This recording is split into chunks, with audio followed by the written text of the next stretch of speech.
அஸ்ஸலாமு அலைக்கும் வரஹ்மத்துல்லாஹி வபரகாத்துஹு. அன்புக்குரிய சகோதர சகோதரிகளே, ரிசிக் நமக்கு மழையை போன்று கொட்ட வேண்டும் என்று நம்மிலே பலருக்கு ஆசை உண்டு. நமக்கு வந்து சேர வேண்டியது சரியாக வந்து சேர்ந்துடணும். வழிகளில் ஏதாவது தடை இருந்தாலும் அதுவெல்லாம் அடித்து நொறுக்கப்பட்டு நம்ம கையில் வரணும். எங்கேயாவது தூரமாக கிடந்தாலும் நம்ம கையில் வந்து அது எப்படியாவது சேர்ந்துடணும்.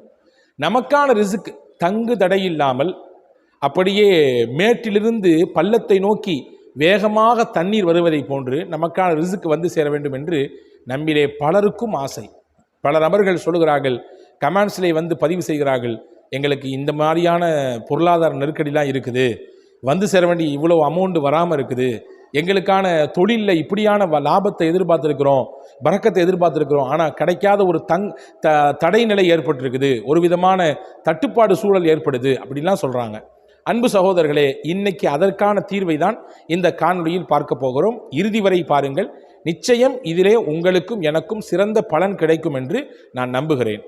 அன்பு சகோதரர்களே, தொழுகையில் பல்வேறுபட்ட தொழுகைகள் இருக்கிறது. தொழுகை என்றாலே அது மனதிற்கு இதமான நிம்மதியையும் ராகத்தையும் தரக்கூடியது தான், அதிலே மாற்று கருத்து இல்லை. மனதிற்கு இதமான குளிர்ச்சியை தரக்கூடிய தொழுகை. நபிகள் சொன்னார்கள், குர்ரத்து ஐனி ஃபிஸ்ஸலா, என்னுடைய கண் குளிர்ச்சி தொழுகையில் தான் இருக்கிறது என்றார்கள். அல்லாஹுவை வணங்குவது, அவனை அடைய வேண்டும் என்ற லட்சியத்திலே, அவனை நாம் நெருங்க வேண்டும் என்ற எண்ணத்தில் தான் இருக்க வேண்டும், அதிலே மாற்று கருத்து இல்லை. ஆனால் சில தொழுகையின் மூலமாக சில பிரத்யேக பலன்களை அல்லாஹ் வைத்திருக்கிறான். அப்படியான ஒரு தொழுகை தான் லுஹா என்ற ஒரு தொழுகை. லுஹா தொழுகை 2 ரக்காத், அது மிகப்பெரிய பலனை தரக்கூடியது, மிகப்பெரிய பாக்கியங்களை பெற்று தரக்கூடியது. ஹஸரத் சையதுனா அபூ ஹுரைரா ரலியல்லாஹு அன்ஹு அவர்கள் அறிவிப்பு ஹதீஸிலே வந்திருக்கிறது, ரசூலுல்லாஹ் எனக்கு 3 விஷயத்தை வசியத் செஞ்சாங்க, இதை விட்டுறாதீங்க, இதை கண்டிப்பாக ஃபாலோ பண்ணிங்கன்னு சொன்னாங்க. அந்த 3 விஷயத்தில் முதல் விஷயம், மாதம் 3 நாள் நோன்பு வைக்க சொன்னாங்க. 2வது, தினசரி லுஹா தொழுகிற 2 ரக்காத் தொழுதுருங்க அப்படின்னு சொல்லி கொடுத்தாங்க. தூங்குறதுக்கு முன்னாடி, 3வது, தூங்குறதுக்கு முன்னாடி வித்திர தொழுது முடிச்சிருங்க, தூங்குறதுக்கு முன்னாடி வித்திர தொழுது முடிச்சிருங்க அப்படின்னு சொல்லி கொடுத்தாங்க. இதை நான் தொடர்படியாக ஃபாலோ பண்ணிட்டு வர்றேன், இதை மிஸ் பண்ணுறதே இல்லை அப்படின்னு சொல்லி ஹஸரத் அபூ ஹுரைரா ரலியல்லாஹு அன்ஹு சொல்கிறாங்க. அன்பு சகோதரர்களே, நபிகள் நாயகம் ஸல்லல்லாஹு அலைஹி வஸல்லம் அன்னவர்களிடத்திலே நெருங்கி இருந்த நபி தோழர்களில் எக்கச்சக்கமான நபிமொழிகளை ஹதீதுகளை நமக்கு தந்திருக்கக்கூடிய சையதுனா அபூ ஹுரைரா ரலியல்லாஹு தஆலா அன்ஹுடைய ரிப்போர்ட் இதுதான். ரசூலுல்லாஹ் சொன்னதை நான் விடாமல் ஃபாலோ பண்ணுறேன்.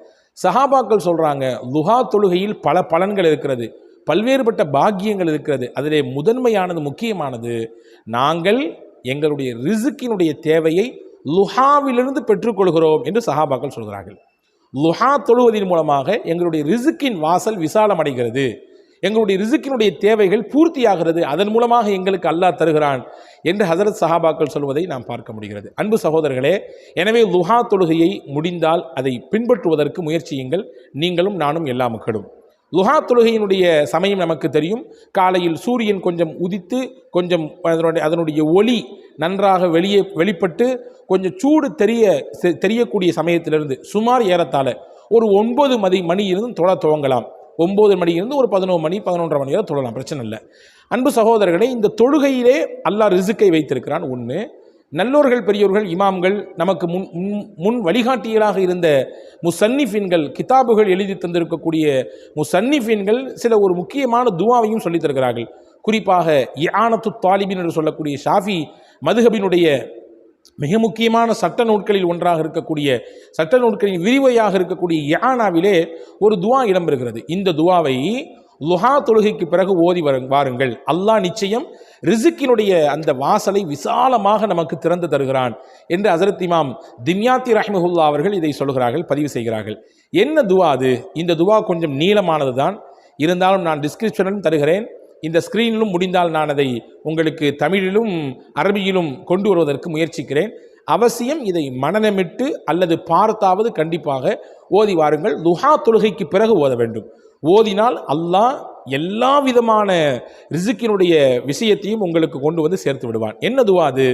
நல்லோர்கள் கற்றுத் தருகிறார்கள், பாருங்கள். அல்லாஹும்ம இன்கான ரிஸ்கி ஃபிஸ் ஸமாஇ ஃபஅன்ஸில்ஹு வ இன்கான ரிஸ்கி ஃபில் அர்தி ஃபஅக்ரிஜ்ஹு வ இன்கான ரிஸ்கி பஈதன் ஃபகர்ரிப்ஹு வ இன்கான ரிஸ்கி முஅஸிரன் ஃபயஸ்ஸிர்ஹு வ இன்கான ரிஸ்கி ஹராமன் ஃபத்தஹிர்ஹு வ இன்கான ரிஸ்கி கலீலன் ஃபகஸ்ஸிர்ஹு வ இன்கான ரிஸ்கி கஸீரன் ஃபபாரிக் லீ ஃபீஹி யா ரப்பல் ஆலமீன்.